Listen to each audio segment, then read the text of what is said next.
Olá pessoal, tudo bem? Meu nome é Orlando, eu sou do Departamento Técnico da Radinac, Produtos Automotivos. E hoje nós vamos conversar com todos vocês a respeito do sistema de arrefecimento dos veículos endotérmicos, com motores endotérmicos, né? E vamos abordar com bastante ênfase aqui as verdades e as lendas existentes em relação aos aditivos para radiadores. Então vamos lá, o sistema de arrefecimento. Hoje, quando a engenharia automotiva ela quer vai projetar um novo motor, então a equação levada para uma prancheta é a seguinte: os engenheiros querem um produto que produza o menor ruído possível. Com isso a gente evita a poluição sonora. Eles querem que o veículo tenha um peso pequeno, o motor em si tem um peso pequeno, porque fica mais fácil de ser tracionado. A potência, quanto maior, melhor, mais ágil vai ser o veículo. O consumo, quanto mais baixo, melhor. E se o consumo for baixo, a emissão de poluentes no ar vai ser menor, então um carro que não polui. E os motores eles vêm evoluindo ano a ano. Aqui a gente tem um exemplo para os senhores que é o seguinte: o motor de um Willys com 2.600 cilindradas, fabricado no ano de 1964. Então, olha o tamanho desse comparado com um motor também não tão novo, que é o motor de um BMW ano 2005. Com 3.200 cilindradas, ou seja, eu tenho aqui 600 cilindradas a mais, né? Muito mais potente e é um quarto do tamanho do motor anterior, né? Para frente. Os motores diesel antigos, né? Uns motores com 120 cavalos, eles chegavam a pesar aproximadamente 400 quilos. Os mesmos motores atualmente, cerca de 250 quilos, ou seja, eu tenho 150 quilos de economia, né? Motor mais leve com a mesma qualidade, a mesma potência, a mesma força que os antigos, né? Como eu consigo isso? Através do emprego de novos tipos de materiais, como fibras, plásticos, novas ligas de metal, porcelanas, o alumínio e suas ligas. Então, a engenharia processa, a siderurgia processa esses tipos de materiais e me produz peças mais duras, mais resistentes ao calor, mais resistentes ao impacto e mais leves. E com isso eu consigo aquela economia, aquela redução de tamanho e tudo mais. Por que nós devemos usar o aditivo para radiadores no radiador do veículo? A gente faz um comparativo aqui com dois tipos de veículos, uns mais antigos e os designs mais modernos, mais atuais. Então, vamos fazer aqui uma comparação. Eu tenho aqui essa frente, né, enorme, que me cabe um grande radiador, com uma grande entrada de ar. Eu tenho esse gabinete aqui enorme, que me cabe um grande motor. Se o motor é grande, o radiador é grande, as conexões também são grandes. A câmara de água também bastante grande, ou seja, eu tenho um grande reservatório de água, bastante água trabalhando aqui.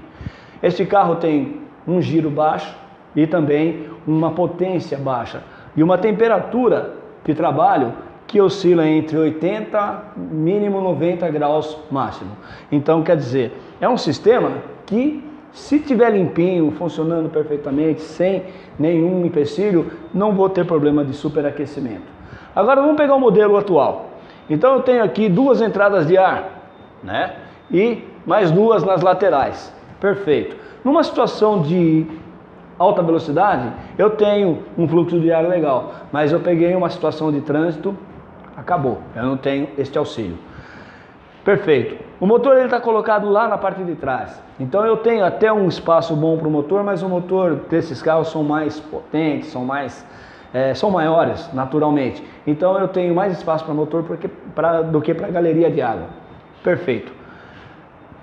Fora isso, eu tenho um radiador fino colocado ali atrás, às vezes com 2 ou 3 ventoinhas ligado direto, conexões pequenas, porque eu tenho pouco espaço para peças. Perfeito. Então, eu tenho pouco espaço para armazenamento de água. Legal? Associado a isso, tenho giros de 13, 14, 15 mil RPM, tenho uma temperatura superior a 100 graus centígrados, que é quando ferve a água, né? Uma pressão de funcionamento enorme, então, ou seja, tudo contra? Não, não é tudo contra. O que acontece é o seguinte: eu trabalho no limite. O sistema de arrefecimento aqui tem que ser perfeito, ele não pode falhar, porque se ele falhar, eu perco esse motor. Então, as mudanças com relação dos motores antigos com relação aos motores atuais. Temperatura de funcionamento, ultrapassa 100 graus centígrados. Relação pesos às potências, então a gente viu o motor do Willys e o motor da BMW. O da BMW muito mais potente e bem menor.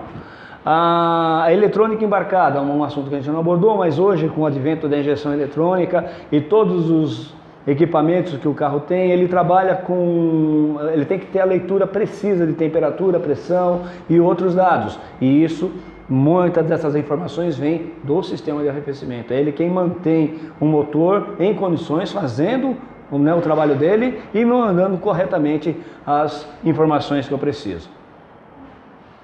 Por que os veículos hoje são refrigerados a água e não a ar, como era antigamente? Então vamos lá, vamos fazer um comparativo aqui. Vamos supor que isso aqui fosse uma peça do sistema de arrefecimento, né? E que eu precisasse de 25 kg de ar em vazão constante, direto aqui. Então aqui um compressor fabricando ar e jogando esse vento aqui constantemente. Para ficar perfeito, precisaria de 25 quilos. Legal. Para fazer o mesmo trabalho com água, eu preciso de 1 quilo. Ou seja, a água ela é 25 vezes mais eficiente na troca de calor do que o ar. Por isso que os sistemas hoje em dia são a água e não a ar, como eram antigamente. Os senhores percebam que até agora eu tenho falado sistema de arrefecimento e não radiador. Ou seja, mas o produto não é aditivo para radiador? Não. O produto é um produto, né, que tem esse nome no mercado, aditivo para radiadores, mas na realidade ele é para o sistema de arrefecimento. São todas essas peças, né? Como que funciona isso aqui? Aqui eu tenho o bloco do motor e a câmara de água, perfeito? Eu tenho aqui a válvula termostática, então ela está travada. Eu tenho aqui o radiador para resfriamento da água, o vaso de expansão, e eu tenho a bomba d'água que fica virando quando o motor liga. Legal. Quando ela está virando, ela está fazendo com que essa água aqui circule aqui dentro. Ela não passa para cá, porque a válvula termostática não deixa isso acontecer. Perfeito. O motor, a explosão, ele vai gerar calor. O calor vai gerando, então a água ela vai trazendo para ela o calor gerado internamente. Então vamos supor que esse motor aqui trabalhe com 100 graus centígrados. Legal. O motor está trabalhando, tá frio. Daqui a pouco ele começa a esquentar, chega em 80, 90, 95, 99 graus. A pressão e a temperatura aqui estão aumentando. E a válvula termostática ela está calibrada para segurar, vamos supor, 1 bar de pressão. Então a pressão está subindo, porque o calor está aumentando. Aí ela começa a chegar em 9 perto desse 1 bar de pressão, né? Aí chega num ponto que ela chegou nesse 1 bar. Então o que acontece? A pressão vai abrir a válvula termostática. A água que está aqui, ela vai vir para o radiador para ser resfriada. A água que está fria no radiador vai entrar na câmara. Legal. Quando ela entra aqui, ela está mais fria, não está? Certo, então a pressão e a temperatura caem e a válvula trava novamente. Então essa nova solução que entrou aqui fica circulando, drenando o calor. Essa outra que está quente vem para cá e é resfriada pelo radiador e fica em condições de tornar para cá para fazer a troca térmica. Então, senhores, percebam que esse sistema ele está desenhado para quê? Para manter o motor em sua temperatura ideal de trabalho. Ou seja, vamos supor que isso aqui seja um projeto para 100 graus centígrados e 1 bar de pressão. Então, ele não vai trabalhar com 101 graus, não vai trabalhar com 99,9 graus. Ele vai trabalhar com exatos 100 graus. E o responsável por manter este equipamento, este motor, esse complexo funcionando dentro dessa temperatura de trabalho é exatamente o sistema de arrefecimento. E aí entra o aditivo de radiador. Por quê? Isso aqui é feito para ser refrigerado a água, né? O arrefecimento é feito com água. Mas eu tenho aqui um complexo de metal, né? E algumas peças sintéticas. Ou seja, suscetível à ação da corrosão, da oxidação. Então, Quem protege e não deixa isso acontecer? A peça aditivo para radiadores. Gente, tenha em mente que isso aqui não é um produto químico de uso paliativo. Não, isso aqui é uma peça. Montadora nenhuma solta carro algum no mercado sem a peça aditivo para radiadores.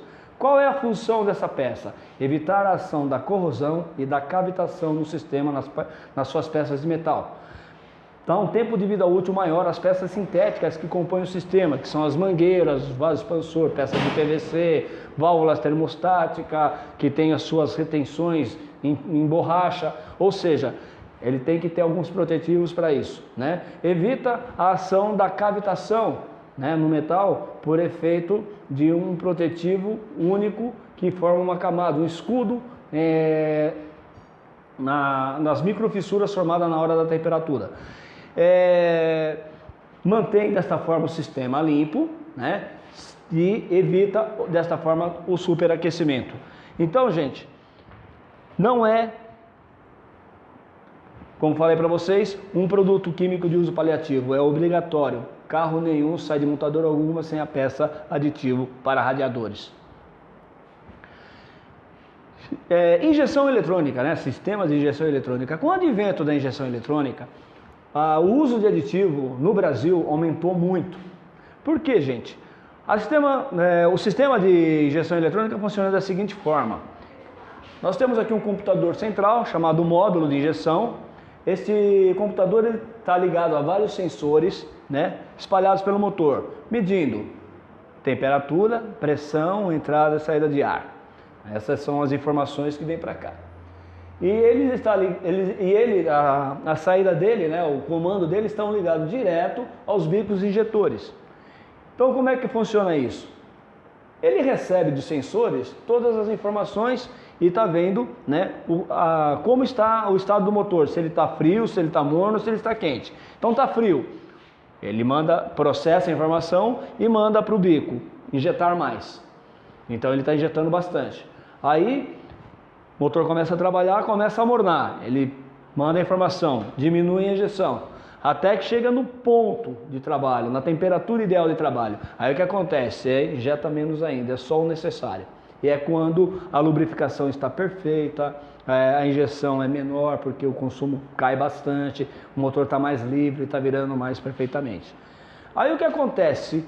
Uma das informações vem exatamente da câmara de água, né? Então esse sensor está aqui exatamente dentro da câmara e vai mandando informação, está fria a água, está morna, está quente, está na temperatura ideal. Então ele está processando isso e pegando as outras. Mas vamos supor que eu tirei o carro há vários anos da concessionária, nunca mexi no sistema de arrefecimento, ou seja, o aditivo perdeu a validade, ele deixou de funcionar. Legal. Começa a oxidar. E aí vai ter uma formação de ferrugem aqui nesse sensor. Ela vai impregnar ali. E a oxidação, a ferrugem, ela forma uma crosta que é um isolante térmico, igual por exemplo, a mica, né? Que é um isolante térmico. Ela abraça ali completamente o sensor. Então, o carro está trabalhando há horas. Porém, a informação que ele vai ter desse sensor aqui é o quê? Frio, porque não passa o calor para cá. Então, com o advento da injeção eletrônica, a venda de aditivo aumentou muito. Por quê? Porque mais de 90% dos defeitos em injeção eletrônica não está aqui e não está ali nos bicos. Está onde? No arrefecimento, no não uso ou mau uso do aditivo para radiador. Porque aí eu não tenho a proteção, a ferrugem encrosta ali e eu tenho informação errada. Aí às vezes ele está dando, todos os outros estão mandando a informação certa e ele mandando errada. Aí começa a injetar de menos, injetar de mais, ou às vezes são tantas informações desencontradas, ele trava, para de funcionar, a hora que vê a informação certa ele volta a funcionar. E o pessoal desmonta o motor e vê que o defeito está ali.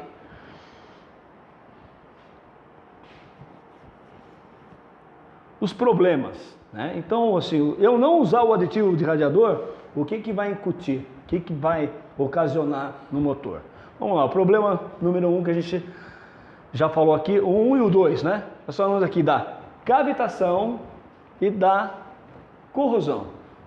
Então, não é a mesma coisa? Não, não é a mesma coisa. Eu tenho aqui o da cavitação. Como que seria isso aqui? Eu tenho dentro do sistema de arrefecimento, então isso aqui é o sistema camisa molhada. Então a camisa ela desce, né, com o pistão dentro. Então lá dentro eu tenho o óleo lubrificante, o pistão correndo ali, a lubrificação feita. Aqui fora está na câmara de água. Então a água está aqui fora. Vejam bem, eu tenho um corpo sólido dentro ali, né? E tenho o outro, a água, o líquido, aqui para o lado de fora. Na física nós temos a chamada lei da dilatação. O que seria isso? Ela diz que todo corpo sólido, todo corpo submetido a uma temperatura, ele sofre uma dilatação. Quanto mais rígido, menor a dilatação. Quanto mais flácido, mais mole, maior essa dilatação. Então vamos lá. Vamos pensar naquele sistema de arrefecimento que a gente colocou aqui agora para os senhores. E aí eu disse que funcionava com 100 graus. Então vamos dizer que essa peça fosse daquele complexo lá. Legal. Então, liguei o motor, ele está virando. Está gerando a temperatura e chegou a 100 graus, que é a temperatura de trabalho.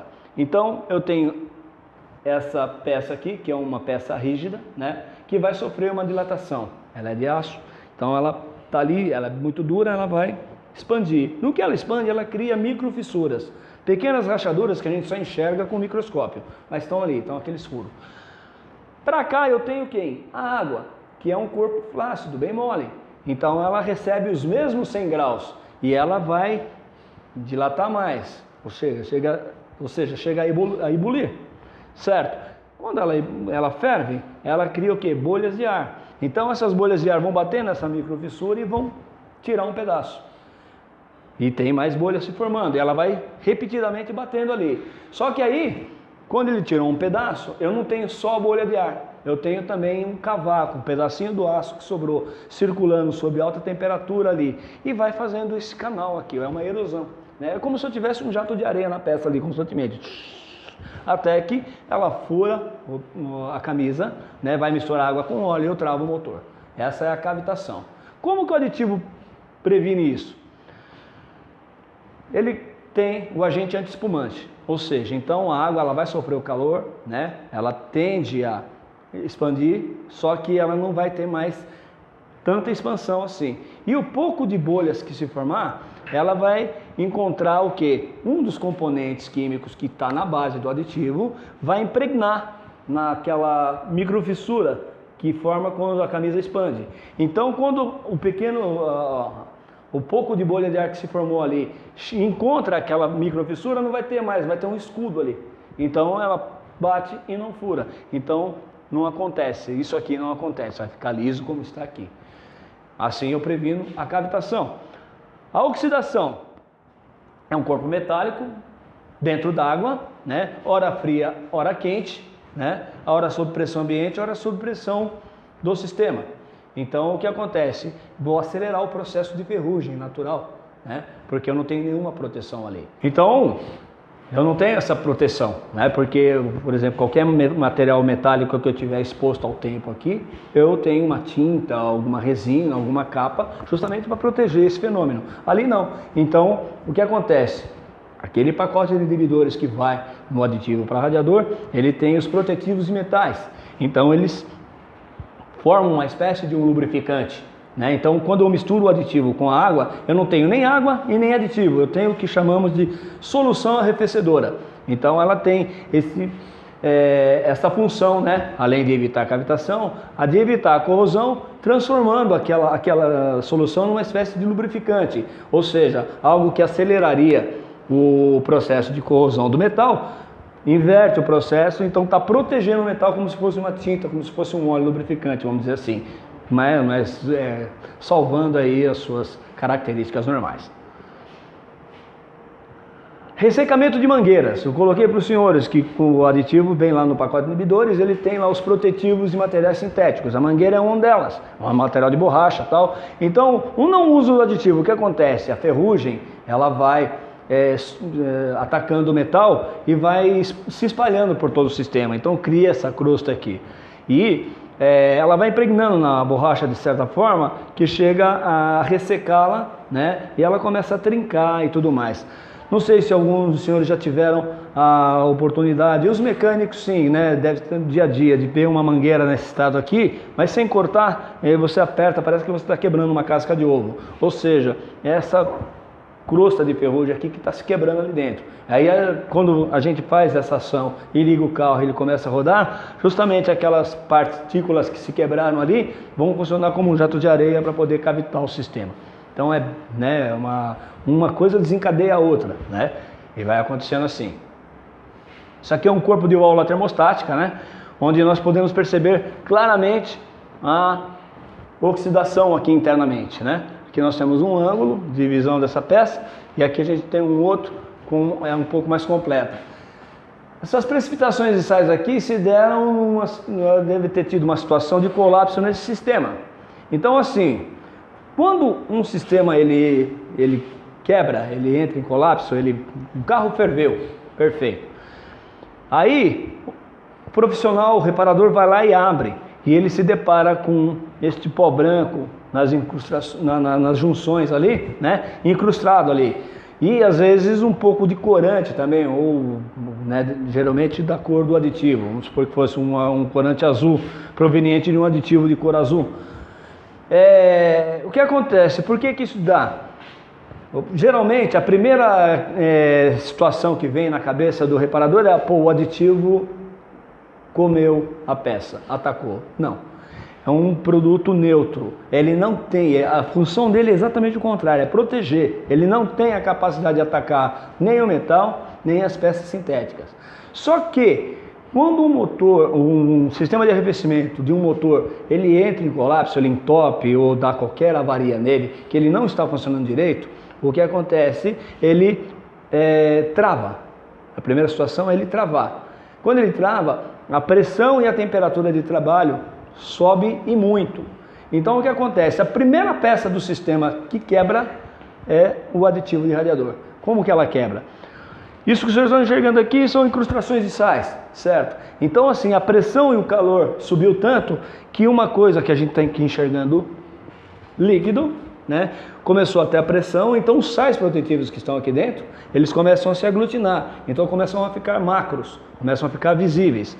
E aí assim, eles não impregnam aqui dentro porque a pressão ela vem muito forte e não tem como ele incrustar aqui. Mas aqui ele vence, porque aqui tinha uma abraçadeira, ele consegue vencer, porque é tão grande a pressão que ele consegue vencer, só que aqui não tem para onde sair, a resistência é muito grande. Então ele impregna aqui, na base de bomba, né? É onde a gente vê, às vezes na saída do da junta do cabeçote ali, quando ele começa a furar, ele vaza por ali. Então a primeira impressão, naturalmente, a gente quando vê isso pensa que foi o aditivo, mas não, ele foi a primeira peça que quebrou e depois ela desencadeou o resto dos defeitos, né?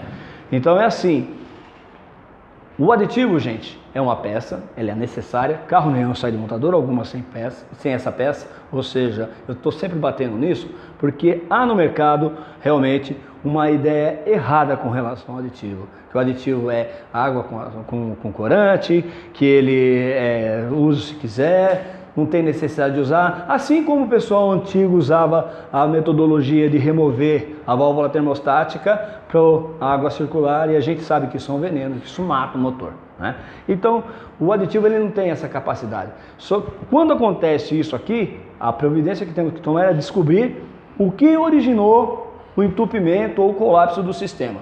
E aí então a gente vai ter a resposta, né, do defeito em si. E pode-se descartar o aditivo. O aditivo, se ele der um defeito em um carro, então nós temos um lote dando defeito em vários carros, ok? A mesma peça vista de um ângulo diferente, né? Então a gente percebe internamente a presença da ferrugem, da oxidação, né? Uma bomba d'água, então por exemplo, aqui ela está furada, né? Isso aqui vazou e ficou muito tempo sem aditivo para chegar nesse estágio. Veja aqui. Isso aqui não bombeia mais nada, eu não tenho mais alertas nela. Então ele vai realmente, a oxidação é nociva, ela vai detonando o sistema, né, severamente. Aqui nós temos o ressecamento das centrífugas, né, dos radiadores. Aqui a porosidade promovida nas mangueiras por captação, né? Então a cavitação ela se dá na peça de metal, mas também na peça sintética, dependendo da pressão e do calor que for gerado aqui. Esse radiador aqui, vamos imaginar assim, o sistema de arrefecimento funciona como o coração, né? No corpo humano. Então aqui, ó, nós temos vamos dizer assim, o retrato de um infarto. Por exemplo, aqui a água ainda circula, aqui está completamente entupido, certo? Aqui nós observamos também, né, a ação da oxidação, esse barro incrustado aqui, a gente percebe nitidamente que é pó de ferrugem, né? É um barro incrustado aqui dentro da mangueira. Se aqui, nesse ponto, está desta forma, dentro do radiador está pior que aquilo. Então a incrustação ela vai se formando, isso é um processo lento, ou seja, geralmente o usuário do carro ele só percebe que o problema existe quando está aqui, desta forma aqui. Porque diferente do óleo, que se faltar o óleo no carro, o motor trava imediatamente, aqui não, ele leva muito tempo para se dar o defeito, para que o carro venha a parar, né, normalmente. Uma outra situação também, o acúmulo de sujeiras e tal, como eu disse para os senhores anteriormente, que o sensor, quando acumula lá a ferrugem nele, ele fica isolado termicamente. Aqui é o sensor de temperatura, né, o cebolão. Então essa parte aqui fica dentro do radiador e a ferrugem vai se incrustando aqui. Ou seja, esse sensor ele não está captando mais nada. Como que ele posiciona? Então essa parte aqui está na água quente, né? E aí conforme a água vai esquentando, quanto maior o calor, mais vai expandindo essa peça aqui. Então ela fecha o contato ali e liga o ventilador. Então é assim, a água está quente lá no bloco do motor. Aí abriu a termostática, a água veio quente para o radiador, né? E a água que estava fria no radiador foi para a câmara de água. Beleza, então o sensor vai captar essa temperatura. A água chegou mais quente, então vai expandir ali, ele vai ligar a ventoinha que vai chupar o ar ali e vai fazer com que a temperatura da água abaixe, né? Quando dá essa incrustação, então aqui os senhores percebam, aí a água vai chegar quente aqui, só que ela bloqueia, né, o sensor. Então dessa forma não vai ligar a ventoinha, a água vai voltar quente para a câmara, ou seja, o motor vai ferver. Isso aqui é um dado muito importante para os senhores manutentores, né?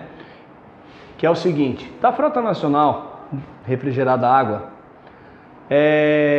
82% vamos inverter, 18% são pessoas, aqueles caras metódicos, aqueles motoristas que se preocupam com lubrificante, filtros, correia dentada, manutenção preventiva, aquele cara que toda semana está na sua oficina tomando um cafezinho e tal. Então com esse você não se preocupa, ele mesmo vai lá pedir o teu serviço e orientar você a fazer o que ele precisa no carro dele.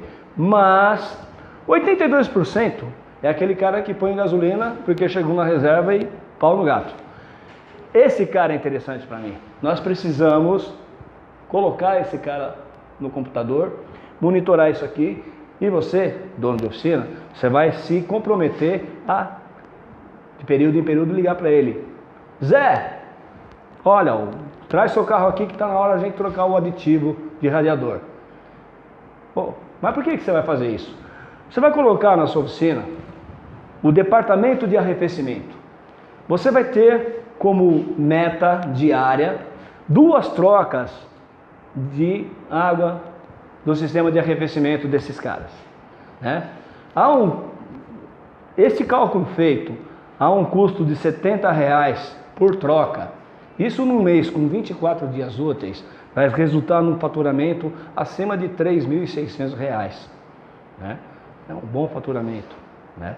Isso num ano vai dar R$45 mil de faturamento, ou seja, é um carro zero bom, né? Só que, detalhe, a gente sabe que hoje o custo de uma manutenção dessas não são R$70, é um valor maior.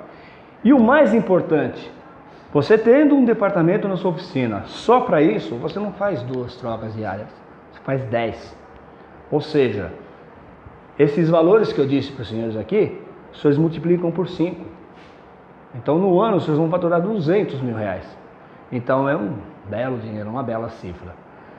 Então assim, é uma coisa que vocês têm que levar, coloca isso no bico de lápis, façam um projeto e coloquem na oficina dos senhores. Os senhores vão ver o resultado excelente que isso vai dar.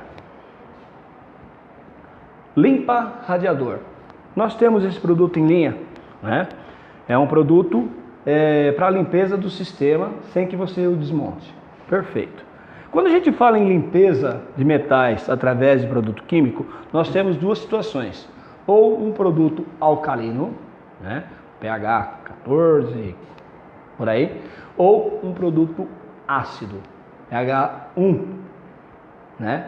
Então, ele funciona por decapagem. O outro, ele funciona como um detergente, né? Um astringente, mas serve mais para incrustações, né?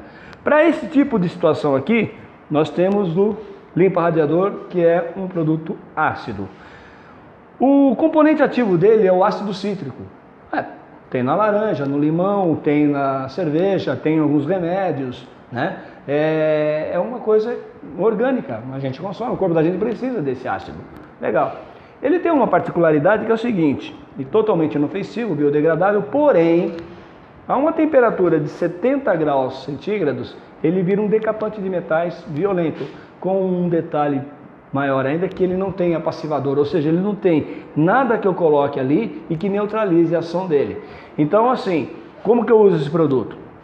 São 200 ml, né? Eu encosto o carro no elevador, dreno a água do sistema de arrefecimento, abasteço com uma água limpa, coloco o produto, ligo o carro e deixo ele funcionar, espero ele atingir a temperatura de trabalho. Quando ele atingir a temperatura de trabalho, então eu marco 15 minutos, né? Ele funcionando. Eu posso acelerar, eu posso até andar com o carro nesse período. Legal. Passou esse tempo, eu encosto o carro no elevador novamente, dreno toda a água do sistema, mas aí assim, eu tenho que drenar toda mesmo. A água que está na mangueira, a água que está no vaso expansor, no radiador, no bloco do motor. Por quê? Como eu disse aos senhores, ele é um produto que quando atinge essa temperatura aqui, ele é um decapante de metais. Ele é um produto que ele não tem nada que neutralize o efeito dele. Então, se eu tiver resíduo dele dentro do sistema, quando a temperatura do motor chegar na sua temperatura de trabalho, ele vai agir e vai detonar o sistema. Então, eu tenho que realmente dar várias passadas de água para saber que eu tirei todo o produto lá de dentro. E haja visto que eu tenho ali 200 ml de produto para 5, 6, 8 litros, 7 litros de água. Ou seja, um pouquinho só ele faz efeito, então eu não posso ter resíduo nenhum dele lá dentro, certo? E aí assim, drenei toda essa água, coloco uma água limpa, aditivo, tá feito o serviço, né? Sem eu ter que desmontar nada. Legal, mas assim gente, sejam criteriosos na hora de usar esse produto. Antes de usar, verifiquem as condições das mangueiras, do radiador, termostato, cebolão, bomba d'água, tampa do vaso expansor, do selo do motor, da pressão do sistema, meça a estanqueidade, veja se não há nenhum furo tal, porque assim, como eu disse para os senhores, ele é um produto que funciona como um decapante, né? Ele vai lixar, ele arranca a sujeira lixando a parede do sistema. Então o que acontece? O sistema, como eu falei para os senhores, ele trabalha com pressão e temperatura. Então eu tenho dutos com uma espessura, né, para suportar um X de pressão. Então vamos supor aqui que isso aqui seja um cano, né? Ele tem uma parede aqui de uma espessura X que suporta tanto de pressão. Se eu lixar internamente essa parede aqui e afinar ela já não vai suportar essa pressão com tanta segurança. A ferrugem ela já está comendo, ela já está lixando ali, né? A cavitação já esfolou um pouco, ou seja, já não tenho a espessura original. Aí eu vou cortar mais um pouco. Então às vezes um sistema comprometido, o fato de eu só colocar água lá dentro limpa, tirar a água suja, fazer umas passagens lá e fechar o sistema e colocar para funcionar, já vai aparecer furo. Sem eu pôr aditivo, sem eu pôr o limpa radiador, né? Já vai me aparecer esses furos. Por quê? O sistema está completamente deteriorado. Vejam bem, o aditivo ele está lá para proteger, mas não conserta o que está quebrado, né? Isso aqui ele vai limpar o sistema, mas assim, o que está quebrado está quebrado. Então, quando o sistema estiver muito sujo, o ideal é que os senhores façam uma limpeza só com água, na frente do cliente, né? E ligue o carro e fala para ele, vamos esperar aqui, vamos ver o que vai estourar, porque nós vamos ter que trocar algumas peças aí. Os senhores podem fazer, porque senão, se soltar com esse produto aqui, os senhores vão ter problema de retorno por garantia. Vamos lá. Selante, né? É um produto também inovador da Radinac. É um produto que ele tem a função de vedar pequenos furos no sistema de arrefecimento, em todo ele. Como é que funciona? Ele não é sólido, ele é um produto líquido. Nós vamos colocá-lo no sistema juntamente com um aditivo. Então, como ele funciona? Ele é um produto à base de Teflon, certo? Ele é líquido, ele vai circular, ele não é nenhum sólido. Então não corre o risco de entupir os dutos, o radiador, nada disso, né? Ele vai estar circulando líquido, né? Junto com a água e junto com o aditivo. Quando houver, como ele é um produto à base de Teflon, então quando houver uma diferença de pressão e temperatura, naquele ponto ele se solidifica. Então vamos imaginar aqui, ó, o radiador, né? A gente está olhando de perfil. Aqui dentro ele está quente, né, com a pressão alta, porque o motor está funcionando. A parte de fora ele está frio, a pressão baixa. Um pequeno furo acontece aqui, então vai começar um vazamento aqui. Então aqui nesse ponto ele vai virar uma espécie de uma solda de borracha. Ou seja, não é um produto que vai dar um fôlego para você chegar para fazer a manutenção, não. Ele vai consertar o furo. Só que assim, pequeno furo, né? Uma coisa maior, aí ele realmente tem que se parar o carro, chamar o guincho e fazer a manutenção correta. Mas assim, um pequeno furo, ele resolve, né? E é uma segurança a mais, né? Que você tem, não vai ter que parar o carro, buscar socorro, às vezes está num local ermo, né? E o produto protegeu você e sua família. Gente, qualidade dos aditivos, né? Isso é uma coisa muito importante, né? Nós temos aqui a linha da Radinac, né? E todos eles, para sair, né, da fábrica, eles passam pelo ensaio de corrosão, certo? Então assim, existem no mercado algumas ferramentas que o pessoal utiliza para dizer que o produto tem qualidade, não tem, que o produto tem que ter isso, tem que ter aquilo, tal. Então vamos assim, aproveitando que nós vamos falar aqui do ensaio de corrosão, antes eu quero destacar para os senhores duas lendas que existem no mercado, três. A primeira, produto bom concentrado é o produto com monoetileno glicol ou etileno glicol. Mentira. A Radinac ela saiu no mercado brasileiro na ponta quando ela lançou a linha de produtos sintéticos, né? Então são a linha T5, né? Começamos com o original T5 e temos o tropical T5, certo? Por que sintético? É um produto à base de polímeros. Quando a gente fala de polímeros, nós estamos falando em tratamento de água. É uma cadeia muito grande de base química, né? de matéria-prima química, que tem a função de tratamento de água. Então quando a gente fala em tratamento de piscina, de caldeira, de efluentes, nós estamos conversando a respeito de polímeros, né? Então nós temos o decantador, o bactericida, qualquer outro, sequestrante. Então, assim, são várias as funções que ele tem, né? E eles vão sendo divididos, são sendo classificados. Quando nós tivemos a ideia de fazer o produto à base de polímeros, então nós pegamos o sequestrante, ou seja, nós tiramos da solução arrefecedora sólidos em excesso. Isso é jogado fora pelo respiro. Então nós temos ali uma solução limpa, leve, né? Condizente para troca térmica. Nosso país não tem problema de congelamento de água, nem mesmo na Serra Gaúcha ou na Serra Catarinense, onde há sensações térmicas de temperatura negativa. Na realidade não temos lá nem 0 graus centígrados. Por que que não temos? Você olha no ar, você não tem neve. Para que a temperatura esteja em 0 graus ou menos, 0 grau ou menos, né, é necessário que ela é necessário que o ar congele. Consequentemente, eu vou ter flocos de neve, a umidade vai congelar. Então é o que ocasiona a nevasca. No Brasil não acontece isso. Algum ponto desses locais, na Serra Gaúcha e Serra Catarinense, às vezes acontece, mas é muito raro acontecer, né?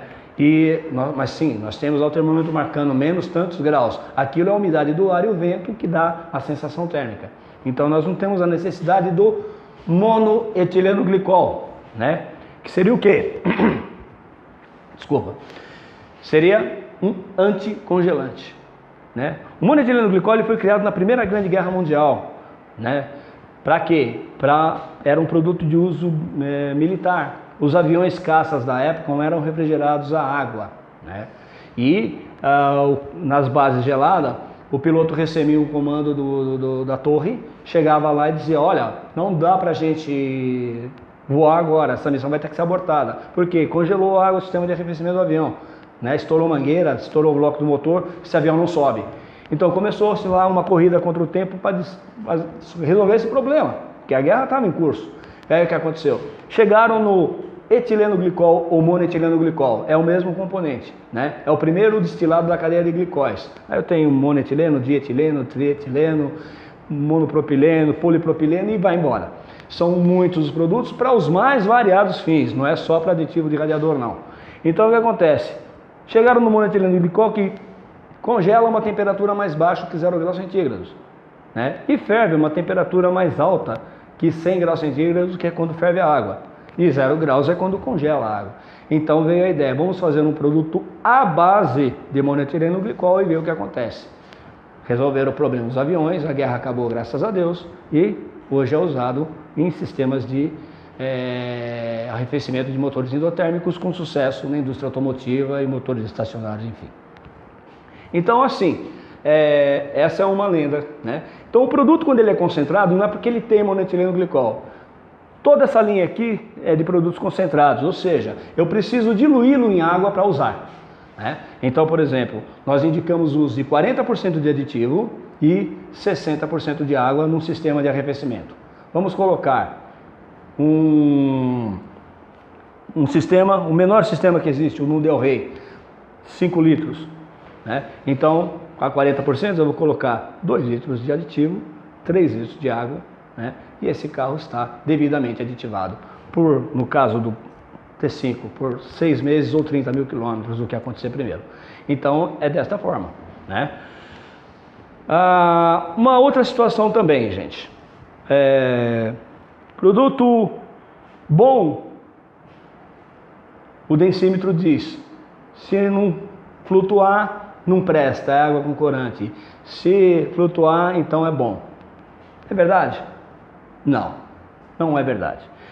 Essa ferramenta chama-se termodensímetro, né? Então, como o nome diz, densímetro, ela mede o quê? Densidade. Ela mede o peso específico de uma solução líquida, seja ela qual for, né? Então, quanto mais pesada, mais o pêndulo flutua. Quanto mais leve, menos ele flutua, certo?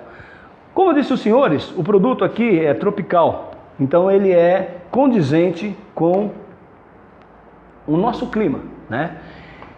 E uma coisa que eu coloquei para os senhores no começo da palestra foi o quê? Que a água, ela é 25 vezes mais eficiente na troca de calor, né, do que o ar. Isso por quê? Por causa do peso específico da água, que é 1.0. Então o que acontece? Quanto mais próximo a solução do sistema de arrefecimento tiver desta marca, 1.0, mais dentro daquela 25 vezes mais eficiente que o ar na troca de calor ele está. Então é alta tecnologia. Isso agregado a um baixo custo. Então, um custo-benefício excelente. Então, gente, é produto de tecnologia de ponta, né? Não podemos ficar acreditando na situação que produto bom é um produto com monoetileno glicol. Porque essa ferramenta ela pega se tem monoetileno glicol. Também não pega. Se eu pegar, por exemplo, uma solução, vamos colocar aqui 1 litro, vamos pegar aqui como exemplo esse produtinho aqui. Eu tiro aqui 300 ml e coloco 300 gramas de açúcar, né? Esquento para diluir e deixo aqui. Já vai estar com a coloração azul, já tem um pouco de base aqui dentro. E pôs o açúcar. Eu vou medir. Ele vai dar um peso maior do que o produto com 96% de MEG, que é o que pede a norma. Então assim, ele mediu o quê? Peso específico. Não é só o MEG que tem um peso específico de 1.14. Outras matérias-primas têm. Tem matéria-prima que é mais densa e bem mais leve. Então, isso aqui mede peso específico. Se eu pegar, por exemplo, o café docinho, vou medir lá e ele vai jogar para cima. Você vai colocar café dentro do radiador? Não tem como, né? Então, essa é uma lenda. Um uso bom para esta ferramenta, né, o senhor aplicador, o senhor reparador, seria o seguinte: é ela drenar com ela a água suja do sistema de arrefecimento do carro do seu cliente. Então ela vira assim uma ferramenta eficientíssima de venda, porque drena aquela água suja e tal e mostra, olha, precisamos fazer a manutenção do seu sistema de arrefecimento, olha como é que está a água aqui, isso ocasiona ferrugem e tudo mais. Então sim, dessa forma sim, mas dizer que o produto tem ou não tal matéria-prima, que ele é ou não a base dessa ou daquela matéria-prima, isso é mentira, tá ok? Uma outra ferramenta também utilizada pelos experts seria o refratômetro, que é essa ferramentinha aqui. É um pouco mais técnica até que o termo densímetro, né? Então, mas o que ela mede? O nome diz refratômetro, ela mede o índice de refração. Assim como o densímetro, né, mede densidade, a densidade não é peculiar de uma única matéria-prima, ou seja, 1,14 não é o peso específico só do monoetileno glicol ou etileno glicol, né? A refração apresentada pelo MEG não é única, outros componentes têm o mesmo teor de refração que o MEG tem. Então, como é que funciona essa ferramenta? Eu vou abrir aqui a lente, né? Eu vou pingar um pouco da solução aqui, eu fecho, miro o canhão para a luz e aqui eu vejo, né, o gráfico. Então ele vai me apontar, né, quanto está o índice de refração em porcentagem. E aí o pessoal diz, ah, tem tantos por cento de aditivo. Não, aqui eu tenho 100% de aditivo. Como é um produto mais leve, a refração é menor. Talvez eu não pegue, ela não tenha calibração para medir a refração aqui, que existe, mas não é compatível com este equipamento. Ou seja, de repente eu estou condenando um produto bom, né, por falta de conhecimento. Essa ferramenta, ela não tem nenhuma função nem para venda, porque o senhor vai medir ali, vai ter uma informação, porém o senhor não sabe o que tem aqui dentro. Nem esta ferramenta e nem esta vão ter a capacidade de colocá-los ao par desta informação. Correto? Então, aqui voltando ao ensaio de corrosão, que é o nosso orgulho maior. Damos aqui o Tropical T5 e nós submetemos esse teste aqui. Esse teste diz o seguinte, antigamente não havia uma norma no Brasil para fabricação de aditivos, então usava-se a SAI J1034, uma norma norte-americana. Hoje nós temos a NBR 13705 no Brasil, que é para o produto concentrado à base de monoetileno glicol, tipo A, certo? Então ela diz o seguinte, que você está numa região precisando fazer a troca da água do sistema de arrefecimento do seu veículo. Só que a única água que os senhores têm disponível é a água do mar. Então eles fazem uma solução com uma água com a mesma dureza que a água do mar tem, né? Colocam dentro do sistema de arrefecimento com 33% de aditivo, né? E nós vamos rodar por 14 dias a uma temperatura aproximada de 88 graus centígrados, né? Então, como é que isso é simulado em laboratório? Primeiro, eu monto o cavalete de lâminas. Então, eu tenho aqui destacadas as lâminas que compõem o sistema. O cobre, a solda, o latão, o aço, o ferro fundido e o alumínio. Elas são dispostas aqui nesse cavalete, mas antes de ser montado, elas são pesadas em uma balança analítica. Uma balança tão precisa que ela vai dentro de uma redoma de vidro, para evitar, porque ela é capaz de medir o deslocamento de ar. Por exemplo, se eu passar em cima dela e fizer isso aqui, o deslocamento de ar que eu provoquei, ela vai medir em peso. Então, quer dizer, ela tem que estar protegida, isenta, para poder eu ter o peso real. Então, lâmina a lâmina é pesada nessa balança e é anotado. Aí eu monto o cavalete. Então, o ensaio ele pede simultaneamente 4 cavaletes. Então, eu tenho um sem aditivo, só com a água nessa dureza. Depois eu tenho 3 aqui dentro daquelas condições lá. Perfeito. Aí assim, isso aqui é monitorado diuturnamente. Eu tenho aqui a espiriteira, né? Eu tenho o tubo aerador, eu tenho um condensador, ou seja, eu não tenho perda de líquido, um pouco que evapora, condensa e retorna para cá, e assim ele vai rodando e sendo monitorado dia a dia. Ao fim dos 14 dias, aí eu desligo o sistema, desmonto o laboratório e, cavalete por cavalete, eu tiro as lâminas, eu passo na torneira e volto para a balança e peso uma a uma. No alumínio, né, um dos metais mais sensíveis aqui, o mais sensível que ele seria a solda. No alumínio é permitido pela NBR 3705 uma perda de 10 miligramas de massa. Com este produto aqui, o resultado foi de 0,4, menos de 1 miligrama de 10 possíveis. Ou seja, se eu tiver rodando com o meu carro com água da torneira, a corrosão é zero, certo? Poxa, mas a água da torneira tem cloro, realmente. Tem cloro, tem flúor, mas ela está ali, compatível para o uso de consumo humano, né? Então, assim, não tem excesso. Só que, se eu abasteço meu carro só com a água da torneira e aditivo, passando alguns anos, eu vou perceber ali na boca do vaso expansor uma incrustação branca, né, de sais. Então aquilo é o flúor que está sendo depositado ali devido à pressão e à temperatura. O vaso expansor em si ele fica meio amarelado. Aquilo é o pozinho branco aqui é o cloro, né? E aquele amarelado no vaso expansor é o flúor que está impregnado ali, né? Então nós temos a solução para isso. É o que? A água 1010, a água bidesmineralizada. É uma água tratada que passa por um processo de bifiltragem.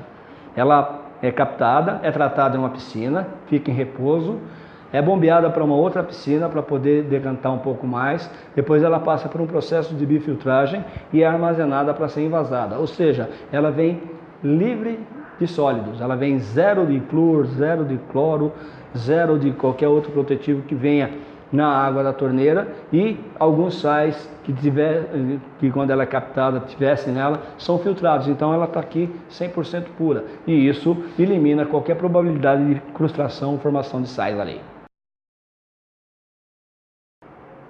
Então é isso, gente. A gente falou, né, da água, a gente falou das ferramentas, né, a gente falou da limpeza do sistema. Então, aditivo de radiador, tenha em mente, é uma peça. Carro nenhum sai de montadora alguma sem a peça aditivo para radiadores. Conteste toda vez que um cliente de senhor chegarem em sua oficina e dizer que o aditivo fez tal coisa, detonou tal coisa, furou tal coisa, porque ele, como eu estou dizendo para os senhores, é neutro, ele não tem essa capacidade. Então não há como isso ter acontecido por ele. Algum fenômeno, algum fator externo ou mesmo interno, falha de alguma peça, ocasionou um colapso no sistema que veio a danificá-lo. E a primeira peça a ser danificada foi justamente a peça aditiva para radiador. Então, gente, vamos conhecer agora a linha Radinac de aditivos para radiadores. Nós temos aqui o RQ 9060, o Radinac Diesel. É um super concentrado, né? É um produto específico para ligas de metal mais pesadas, como cobre, latão, ferro fundido, né? Que compõem os motores mais antigos, mas serve também para os motores modernos. Tem uma super diluição, 4% do sistema, ou seja, é 1 litro para 24 litros de água e eu faço uma solução com 25 litros, né? Pronta para ser aplicada no sistema de arrefecimento. Ela vai ter um tempo de vida útil de 6 meses ou 60 mil quilômetros, o que acontecer primeiro no sistema. O Diamond 9070, esse é também um super concentrado para equipamentos mais leves, né? Ele é 1 litro para 6 de água, ou seja, eu com 1 litro de produto faço 7 litros de solução arrefecedora para um sistema álcool, gasolina, GNV, qualquer um deles. O tempo de troca, né, é de 6 meses ou 30 mil quilômetros também, o que ocorrer primeiro. A linha Tropical, então nós temos o Tropical T5, né, nas cores azul, rosa, verde e amarelo. Então são o seguinte, são produtos concentrados também, né, que tem a diluição de 40% de aditivo para 60 de água, ou seja, 1 litro de aditivo para 1,5 litro de água. O tempo de troca, 6 meses ou 30.000 quilômetros. O Original T5 9050 é um produto sintético, né? Também concentrado. Diluição dele, 40% de aditivo para 60 de água, tempo de troca 6 meses ou 30.000 quilômetros. Observe o detalhe, anticongelante até 5 graus negativos, porque ele tem um percentual em sua formulação de monoetileno glicol ou etileno glicol. Por isso, ele atua como um anticongelante até uma temperatura negativa de 5 graus. Produto Organic Synthetic. Então, é um produto de base orgânica, né? O 9030 e 9031. E o produto orgânico concentrado. São anticongelantes até uma temperatura de 5 graus negativos também, porque tem um percentual de monoetileno glicol, né? Diluição 40% de aditivo e 60 de água. O tempo de troca 1 ano. Esquece a quilometragem, porque a estabilidade dele é para 100.000 quilômetros ou mais, e a gente não consegue rodar isso tudo em 1 ano. A linha ecológica, então nós temos o 9010, o ecológico concentrado, né? E o 9020, o ecológico pronto uso. Ou seja, num sistema com 5 litros de capacidade, vou colocar 2 litros de ecológico, né? E 3 litros de água, e está feita a solução, e o carro está protegido por 1 ano. Aí eu vou usar o 9020, o ecológico diluído, pronto uso, como o nome diz, já pronto uso, já está pronto para ser usado. Então eu esgoto os 5 litros do sistema, fecho e abasteço com 5 litros do produto pronto uso, e eu estou com o carro com seu sistema protegido por 1 ano. A linha de polímeros, a linha 9022 e o Ultra PS. O 9022 produto concentrado, certo? Produto à base de polímero, um produto mais leve, um produto mais específico ainda para regiões de clima tropical. E o Ultra PS, ele é um pronto uso, produto pré-diluído. A linha Special, então eu tenho o Special Truck e o Special Car, né? Códigos 9100, 9200 simultaneamente. É um produto que está completamente dentro da norma NBR 13705. Ele tem 96% de monoetileno glicol. Então, ele é um produto que é diluído a meio a meio, 1 litro do produto para 1 litro de água. Eu tenho uma proteção anticongelante de até 36 graus negativos. Ou seja, ele é um produto mais dentro da norma, né? E ele obedece todos os quesitos da NBR 13705, assim como da SAI 1074. A diluição, né, como eu disse, 1 litro de produto para 1 litro de água, 50%. Tempo de troca, 1 ano. Todos esses produtos eles têm também na versão granel, ou seja, 5 litros, 20 litros, 50, 200 litros, se for necessário, container, né? Então, galera, muito obrigado, quero agradecer de coração a atenção de vocês, senhores. Peço que visite o nosso site no www.radinac.com.br. Se tiver alguma dúvida, coloque aí nos comentários, manda aí um post pra gente e nós vamos, no medida do possível, responder 1 a 1. Qualquer coisa, entre em contato direto aqui com o departamento técnico no 11 2488 2200. Nós estamos aí para poder ajudá-los sempre. Grande abraço!